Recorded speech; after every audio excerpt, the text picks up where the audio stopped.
ओम शांति।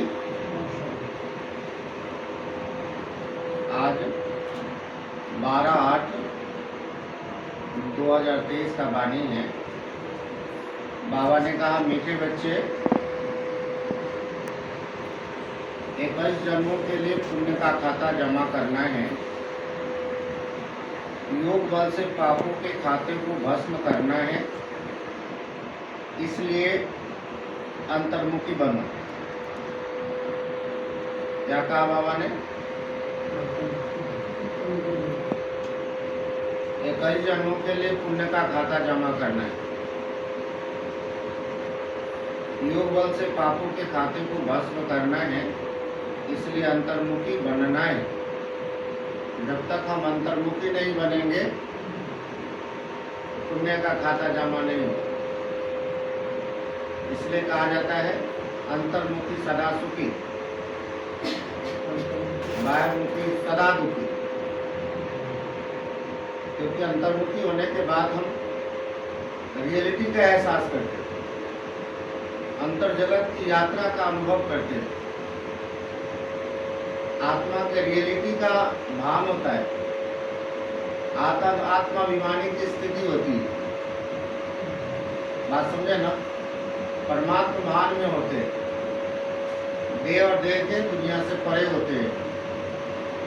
इसलिए बाबा ने कहा 21 जन्मों के लिए पुण्य का खाता जमा करना है। तो क्या होना होगा?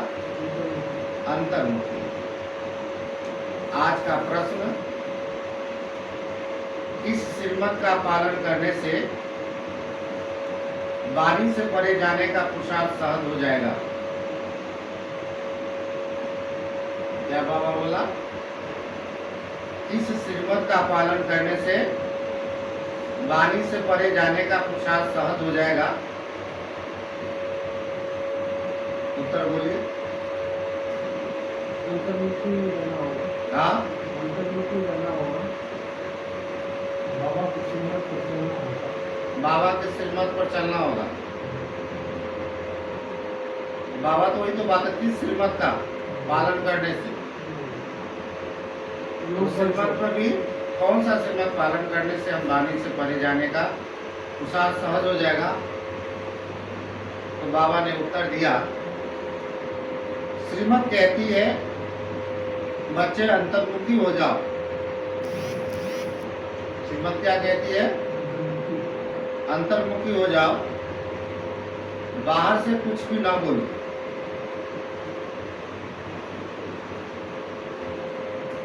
इस श्रीमत को पालन करेंगे तो सहज ही वाणी से परे आ जा सकेंगे। जितना याद करेंगे, स्वदर्शन चक्र फिराएंगे,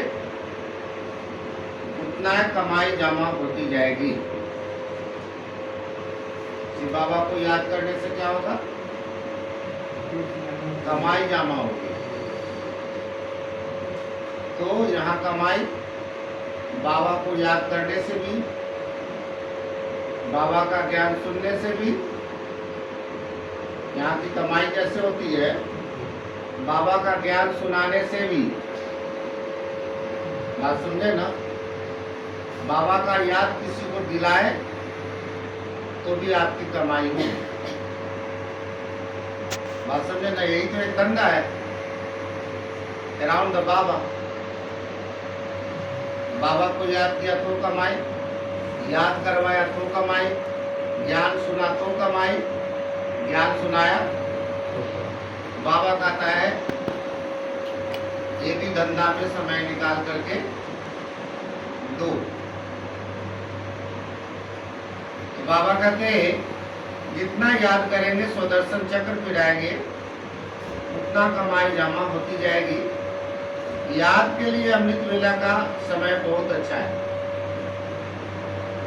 याद के लिए अमृत वेला का समय, हाँ, दुनिया में कोई भी दुकान 4 बजे सवेरे खुलता ना होगा,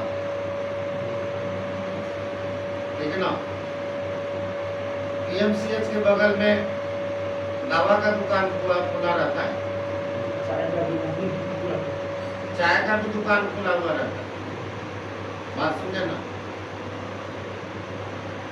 क्योंकि कमाई हो रही है ना। तो मेरी कमाई 4 बजे सवेरे, तो दवा से यदि कमाई हो सकती है तो 4 बजे सवेरे यदि बाबा के याद में होंगे तो भी कमाई होगी। उन बेचारों को तो याद रहता है कि हमको कमाई हो रही है, और मुझे महसूस ही नहीं हो रहा है। हम तो समझ रहे हैं कि नींद डिस्टर्ब हो रहा है। कमाई का फीलिंग होगा ना तो याद में मस्ती आएगी। पर्पस क्या है बैठने का,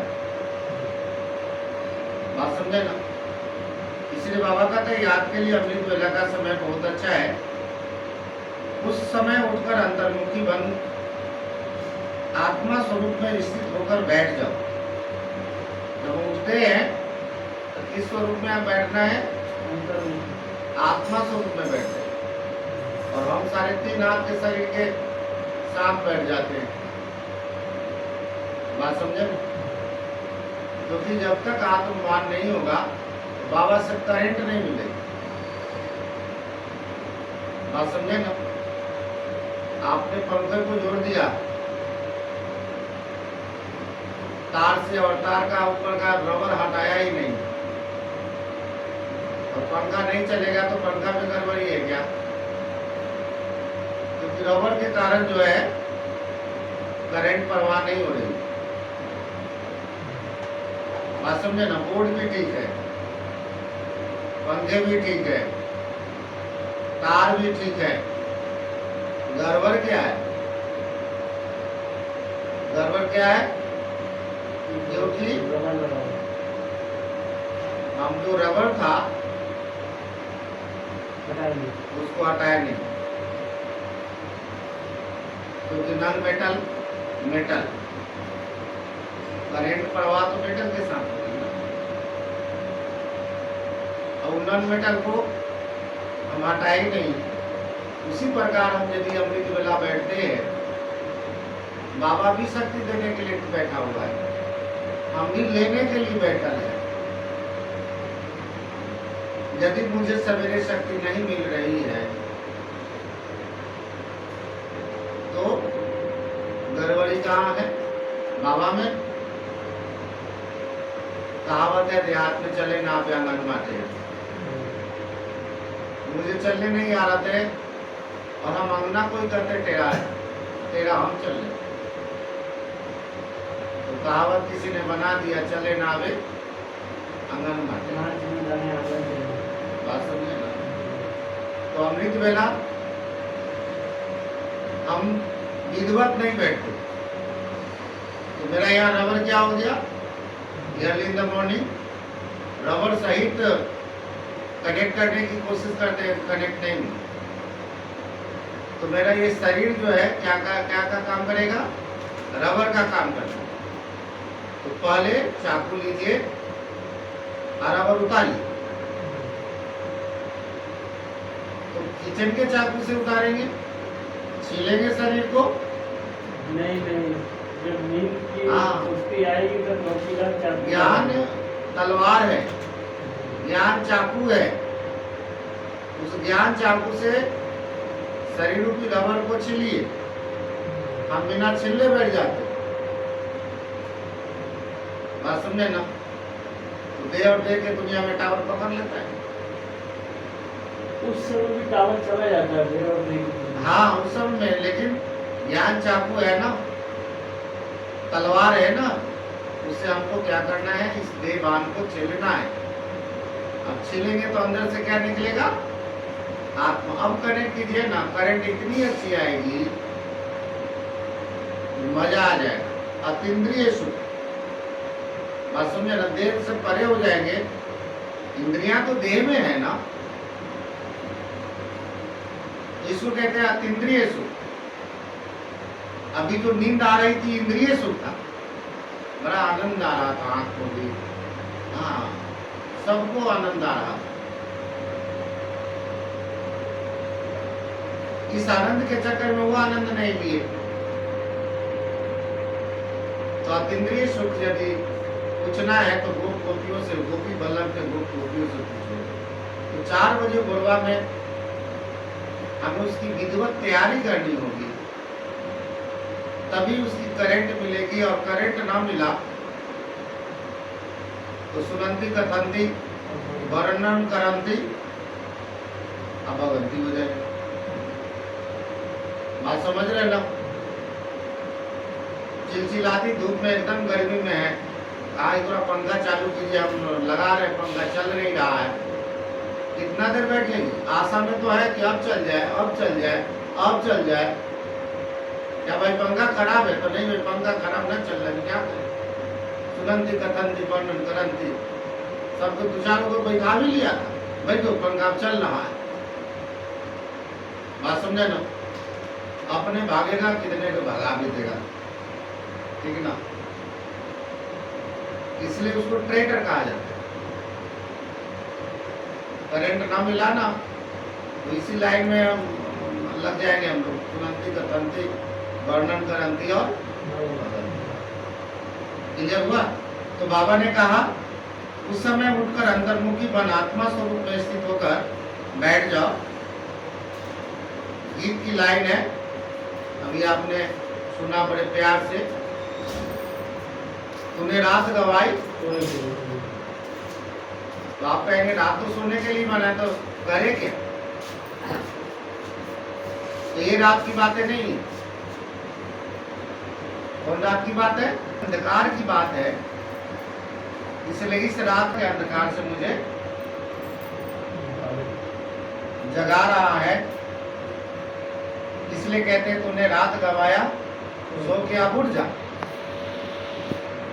बात समझे ना, आप ही अपने बच्चे को रात में ही सोने देंगे ना, सवेरे आते आते जगाएंगे कि नहीं जगाएंगे?